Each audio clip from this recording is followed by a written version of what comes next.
Hello and welcome. Welcome to Team Training Part 2. Now Part 1 was the video above, and that was the downloading of the free marketing system. And in that video we talked first and foremost about the importance of having a good mindset. So I'm going to talk a little bit about mindset again in this Part 2. But this second video, which I'm going to keep as short as possible, is how to build a team.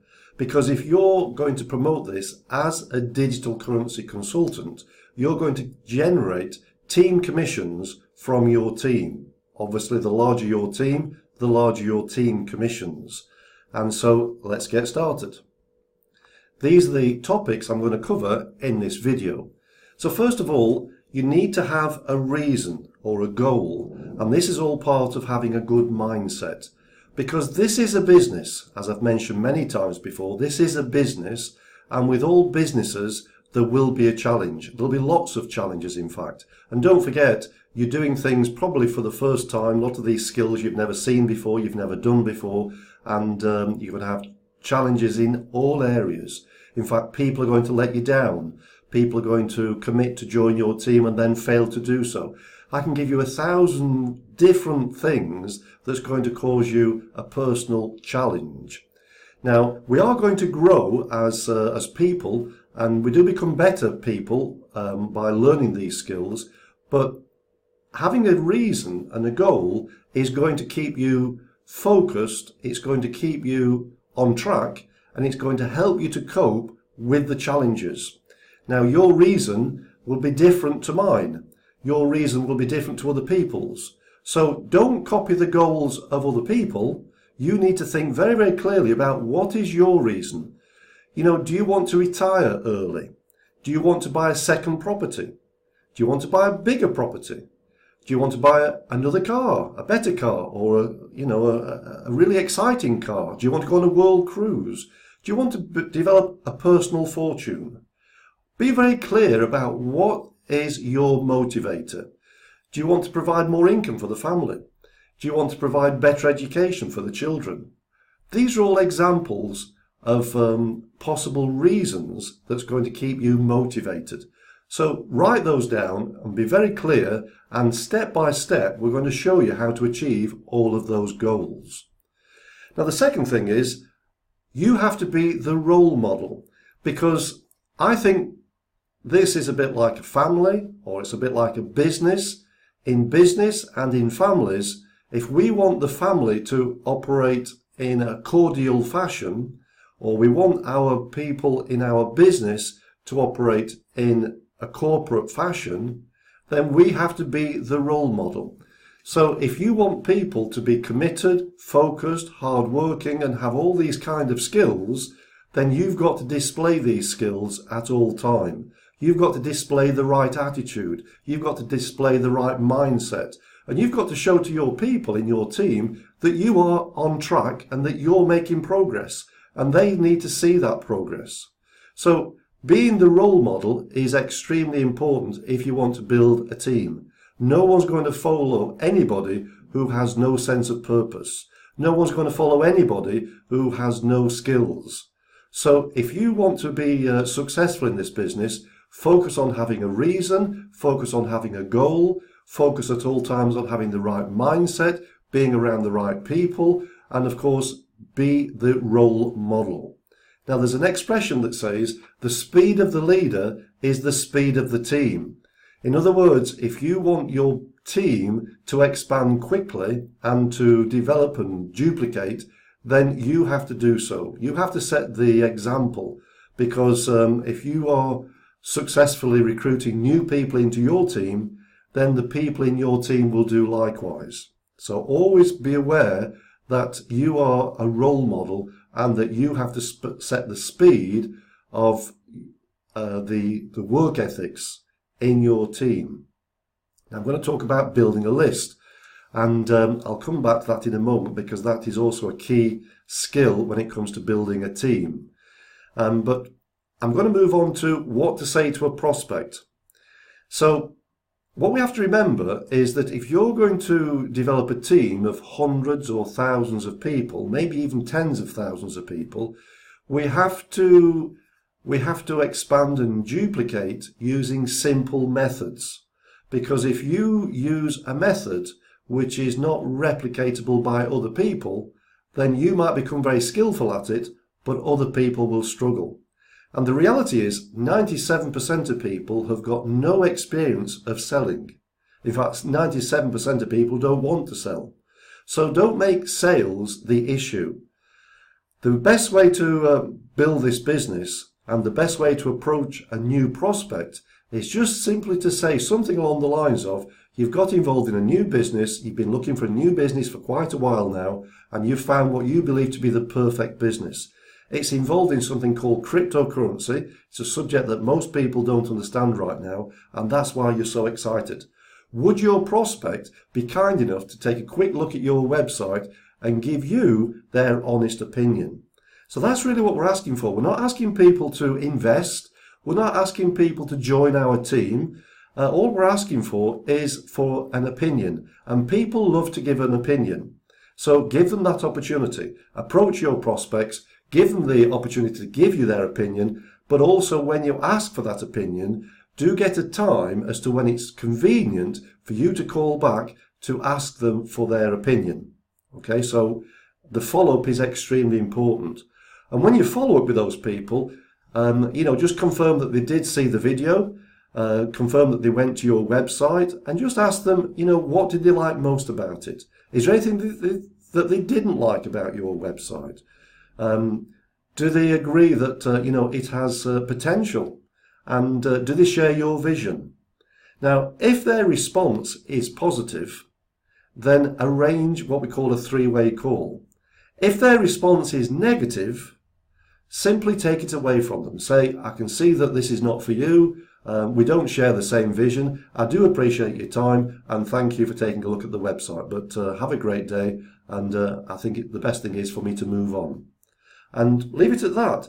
We're not here to convince and persuade people into this business. That's never going to work. We're just simply trying to identify those people who, like ourselves, have the right mindset, see an opportunity and have questions. And if people have questions about this business, take that as a good indication that those people, subject to getting those questions answered, will probably want to join your team.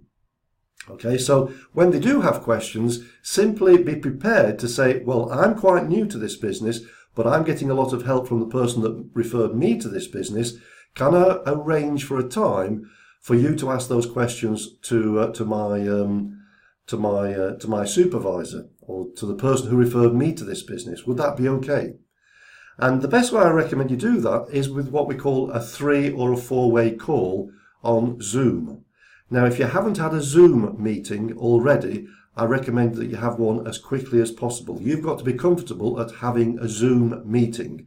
So first of all, arrange a Zoom meeting with your sponsor.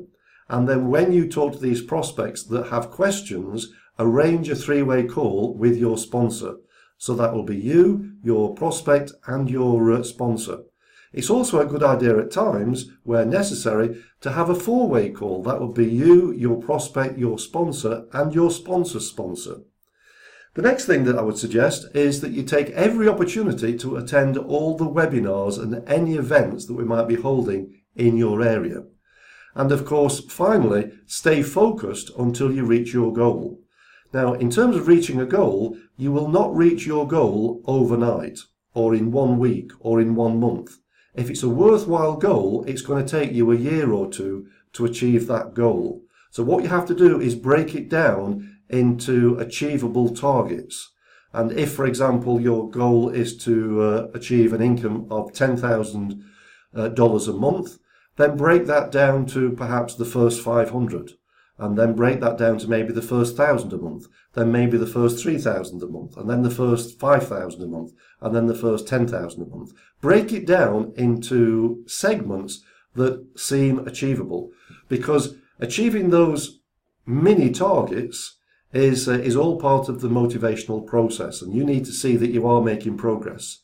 And provided you have a clear reason to be involved in this business, and you're making progress on a daily basis, then you will achieve your goals. And I don't care how big the goal is, you will achieve your goal if you focus on achieving a little bit of progress each and every day. So let's go back to that issue of building a list. So what do we mean when we talk about building a list? In terms of who to contact, we need to build a list, and we use something called FROGS. It's an acronym, and FROGS is an easy way to remind ourselves on how to go about building a list. So F, and if you write this down, I think this is very, very important. F stands for friends. So on your list, you need to make a note of all your friends, both long-standing friends, recent friends, any friends. And that's their name, their email, and their phone number, if you have all that information. At the very least, you need their name and their email. So that's F for friends. R stands for recreation. Now, if you have any interests, hopefully you do, those interests could be playing football, could be rugby, you could be part of a darts team, you could play table tennis, you could play tennis, you might be part of a chess club, you might be part of a rambling club, you might go to the gym, you might be part of a swimming team, you might go dancing, you might do aerobics. Whatever form of recreation you find yourself being involved with, make a list of all those people that you meet when you're involved in that recreation. Okay, so that's R for recreation. O stands for occupation. So you might be a plumber, you might be an electrician, you might be a teacher, you might be a solicitor, you might be an architect, you might be an estate agent. Whatever profession that you're currently involved with, write down a list of all the people that you know that share the same occupation. Okay, so that's O for occupation. G stands for geography. So if you happen to live in London, for example, who else do you know that lives in London? If you happen to live in New York, who else do you know that lives in the same town or the same city? And when you've made a list of all the people that live in the same town or in the same city, make a list of all the people that live in the same county. And make a list of all the people that you know that live in the same country. Make a list of all the people that you know that live in another country. And that's G for geography. And finally, S is for social. So make a list of all those people that you consider your friends, or more importantly, make a list of all those people that you spend social time with. Okay, so we've been through FROGS, friends, recreation, occupation, geography, and social. And if you do that effectively, you should have a list of 100 names. And this is important to make sure that all the people that you bring to your team, that they do the same. And you can do a list and create it on Google, so that you can do this list on Google Drive, and that's the way I would suggest you do it. Do it online, and once you've got that list, then you can contact that list with the way that I've suggested, by contacting all those prospects to say that you've just started a new business, you've been looking for a new business for quite a while, you're very excited, but would those people do yourself a favour to take a look at your website and give you their honest opinion on this new subject called cryptocurrency. And make sure, of course, that when they say yes, you arrange a time to call them back for their opinion. Now, with that list, bearing in mind you're only looking for 3 people to join your team and to get involved with these 5 different income streams. And once you've got those 3 people, you're going to help those people do the same, and then you're going to find 3 more people to do the same. So this is not necessarily about advertising. This is all about using your personal contacts, because we're looking to develop a system that everybody can replicate. And if you can replicate that and help your people to replicate, there's no reason why you shouldn't have a team of hundreds, thousands, or even tens of thousands in your business. So do have a reason, do have a goal, have a great mindset at all time, do remain to be the role model at all times. Be aware that the speed of the leader, that's you of course, is going to set the speed for the rest of the team, and do develop those skills. So I'd like to thank you for your time today. These are the keys to developing a successful team. And of course, if you think about a traditional business, if you were going to have many people working for you in your business, you'd be responsible for their salaries, their wages, their national insurance. You might be responsible for paying their pensions. There's a whole lot of responsibility that goes when you have a traditional business. When you build this type of business, you can have the benefits of all this leverage, the leverage of other people's efforts, but you have zero responsibility. And they are running this business for themselves. So don't think that you've got to motivate these people. This is their business, just like it's your business. So thanks again, and best of luck in building this business. Have a great day, and I'll speak to you in due course.